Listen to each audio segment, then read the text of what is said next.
Hello, this is Paul Saunders with the Center for the National Interest.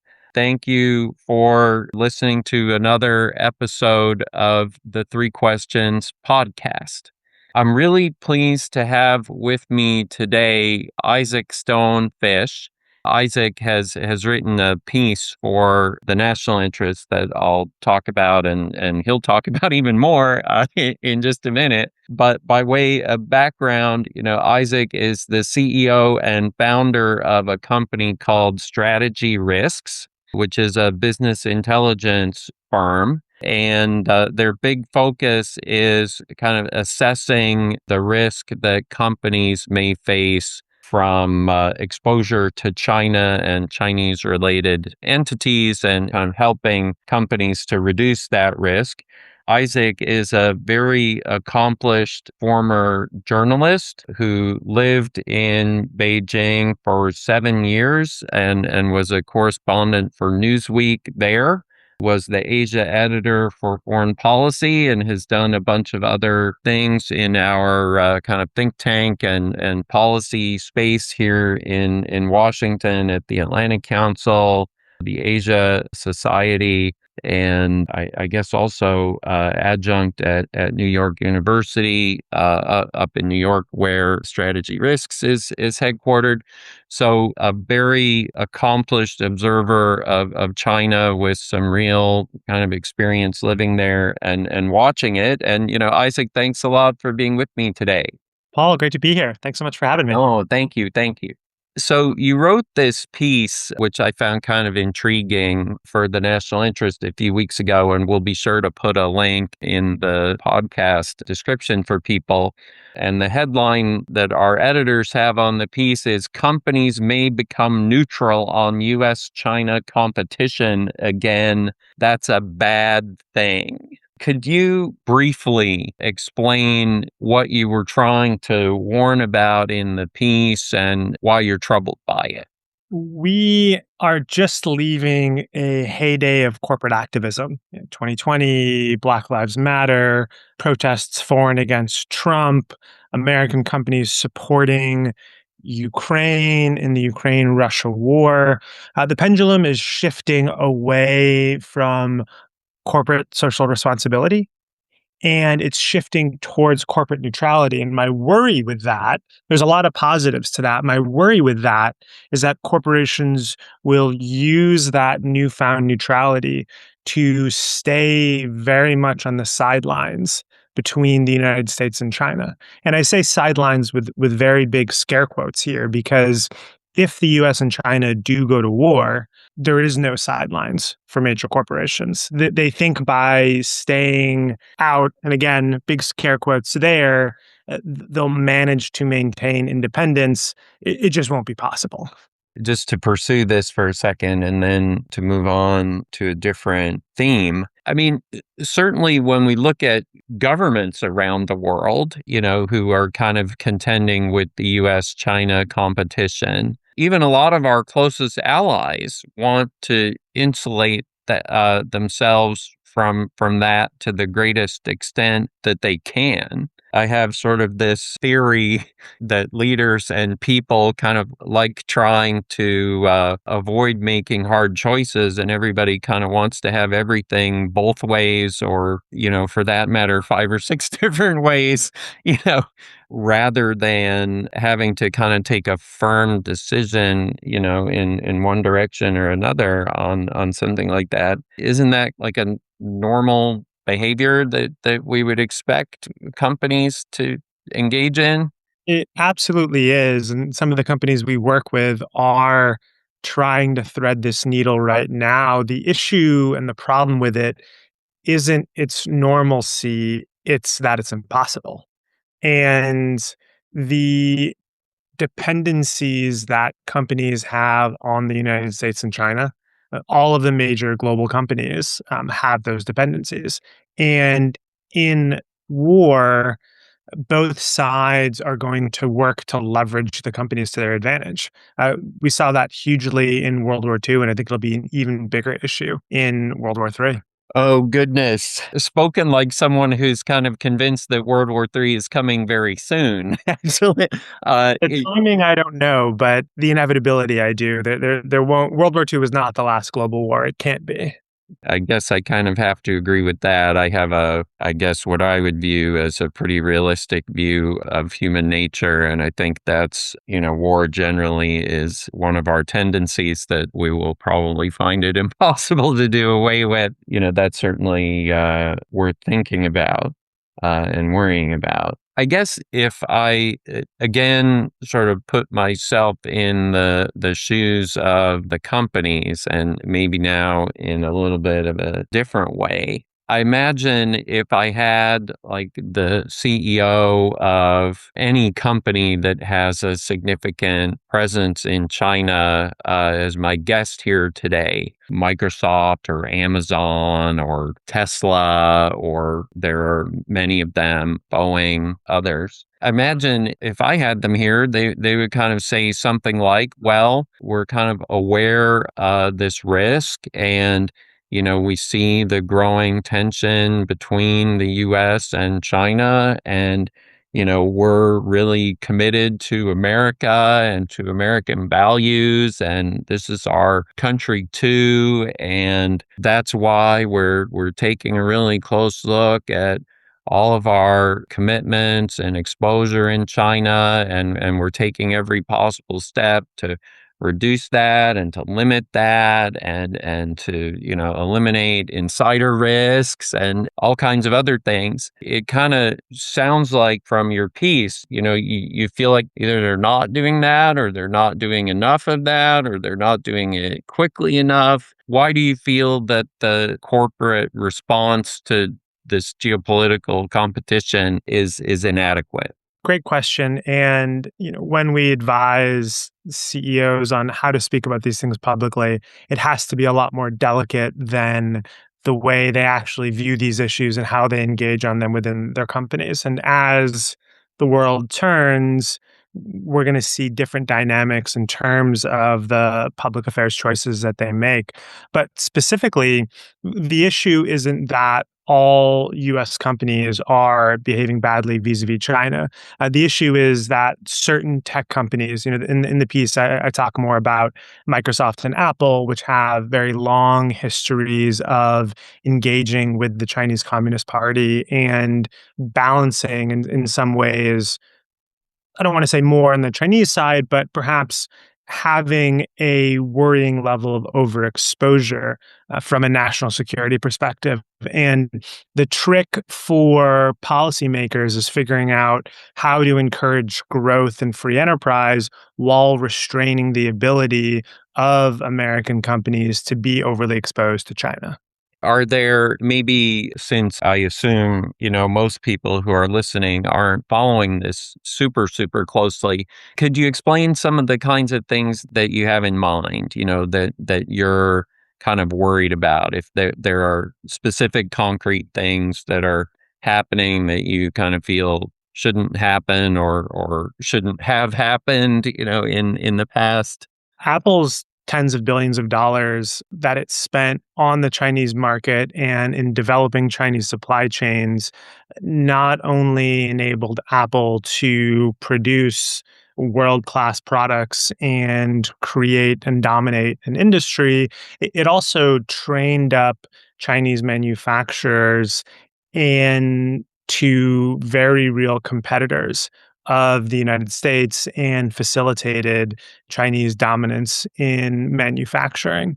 And Microsoft, from a cybersecurity perspective, not only leaned on China as a very important market, but has partnerships with very problematic Chinese entities, which raise a lot of national security and cybersecurity questions. And so Microsoft is in this difficult space of both trying to oppose Chinese hackers and Chinese hacking, but also in a way facilitating that ecosystem and working directly with the Chinese Communist Party.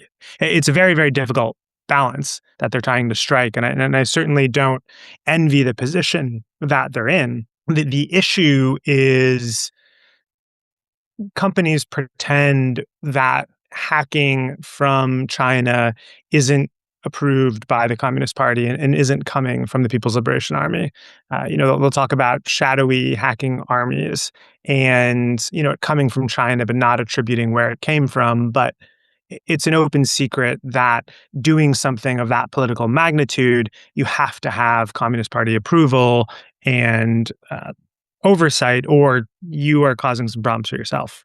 I kind of hear what you're saying. The companies are in a really difficult spot. And I mean, I have to say, I kind of sympathize also to a great extent with companies. And many of them, of course, certainly have gained a lot from the whole arrangement as well. I mean, just the sort of steadily deepening U.S. China economic relationship after China joined the WTO.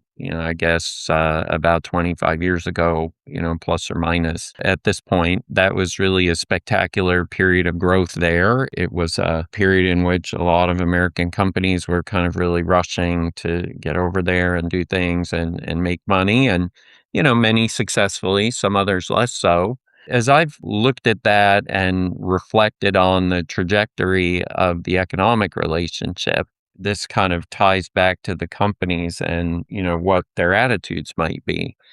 I found it really striking when President Trump, during his first term, kind of launched his first big trade war with China. And in the past, when administrations had kind of stood up in different ways, we often saw the American business community really push back on those things and express concern about, the costs and the risks and the disruption, and please bring this to an end swiftly, et cetera, et cetera. At least as I recall, and I mean, correct me if you think I'm wrong. It seemed like the response during Trump's first term was far more muted than it really had ever been in the past. And I at least felt, and I've been like living and working here in the DC area for more than 30 years now. I guess that makes me like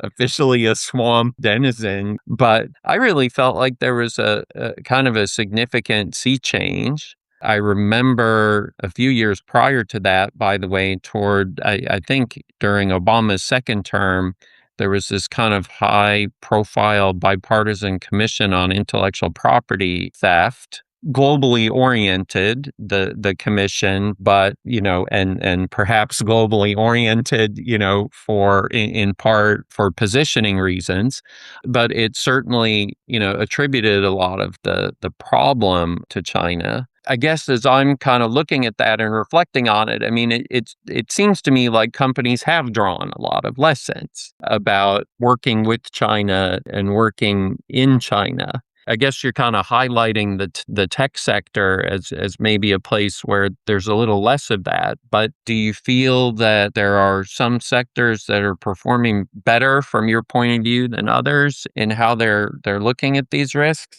There are so many brilliant, sophisticated people at these companies who are doing their darndest to manage and reduce the very, very complicated geopolitical morass that they find themselves in. And I would say it's funny, the companies that tend to have the highest China exposure tend to be companies in the consumer goods sections. So, your Cokes and Pepsis, your Ford and GMs. And what they're finding is there's that expression on Wall Street: bulls make money, bears make money, pigs get slaughtered. It's a question of how much do you go in and when do you pull back. And so one company I'll highlight, which I think has done quite a good job of managing its risk, is Yum Brands, which divested its China holdings about 7 or 8 years ago. And so there's now a separate company, Yum China, which is entirely separate from a shareholder and a fiduciary perspective. And so that company has incredibly high China exposure. It's a Chinese company, but Yum Brands Global has relatively low China exposure. And so that And was a very that's like a food and restaurant. I mean, maybe you could explain to people some of the brands that they would know that are part of Yum Brands. So Yum Brands is one of the world's largest fast food companies. They own KFC, Pizza Hut, Taco Bell, and they just have that nice, generic, tasty name on top of all those brands. Right. Okay. Just to make sure that everybody is sort of keeping up. That's sort of a very good segue to the last cluster of questions that I had, because you brought up sort of separating, the young brands kind of into two entities. And I guess as I look at all of this, sort of returning back to the companies and their decision making, and I am not in any way a business historian or like an expert on any of this.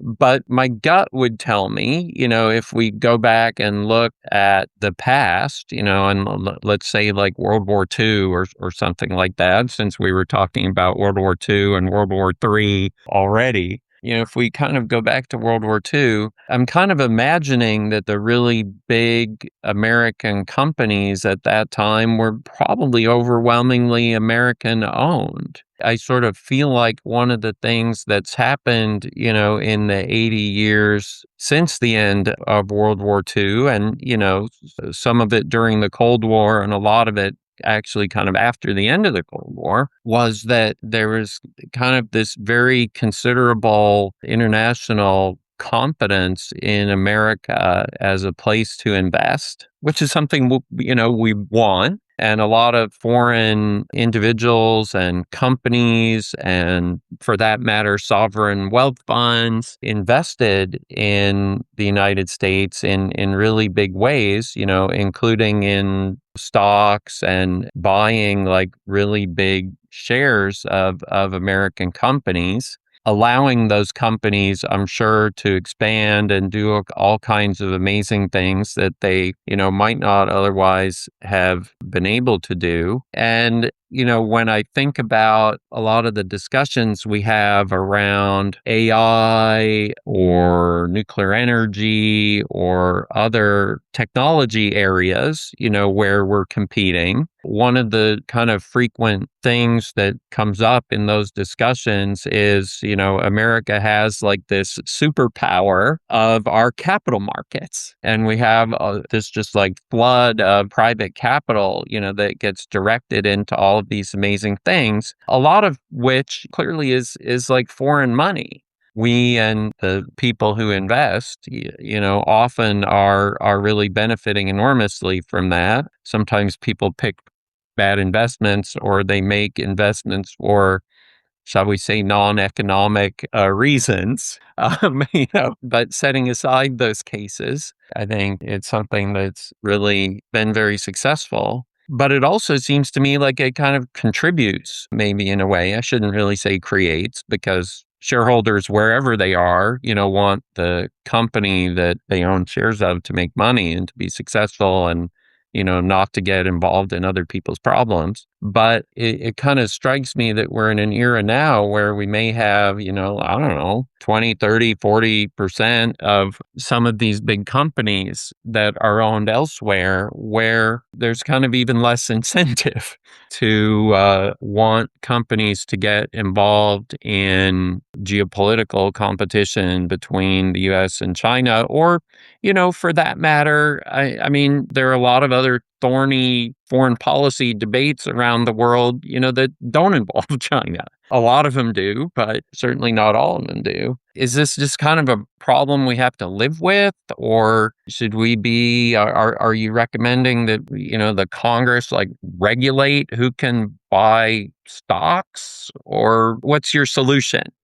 Chinese leaders have viscerally described foreign investment as opening in the windows and letting in some flies. And that's more gruesome of an analogy than I want. And I certainly don't advocate for Chinese style restrictions on our capital markets. Rather, it's balancing economic growth and national security. And Rupert Murdoch decades ago became an American citizen in order to buy U.S. media properties. There's restrictions on what you could buy if you weren't American, so he became American. And those restrictions didn't keep up with TikTok and social media. And they didn't have those same requirements. And The issue is, and we're seeing this very heavily right now with AI, is that national security regulations do not keep up to the pace of technological innovation. And I would argue don't keep up to the pace of US China competition.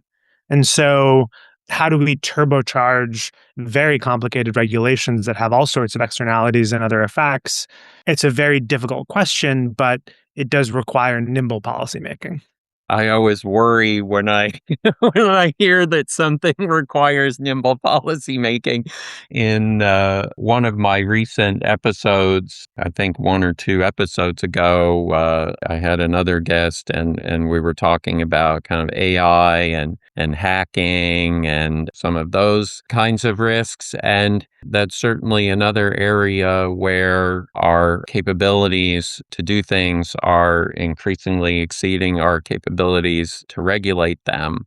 I'm not sure that that's something that any other political system would handle better, in the sense that, when things are changing really rapidly, you kind of have to choose between regulating something when you don't really know exactly how it's going to develop and what the impact of your regulations might be, versus kind of not regulating it. And regardless of the process you use, to get at the rules, whether it's sort of a democratic rule-based one or sort of an authoritarian top-down one, whether it's basically functional or somewhat dysfunctional or whatever, you still have kind of the same dilemma. Are there things that you kind of would want to see, either from regulators or from Congress? You alluded to the Rupert Murdoch case. It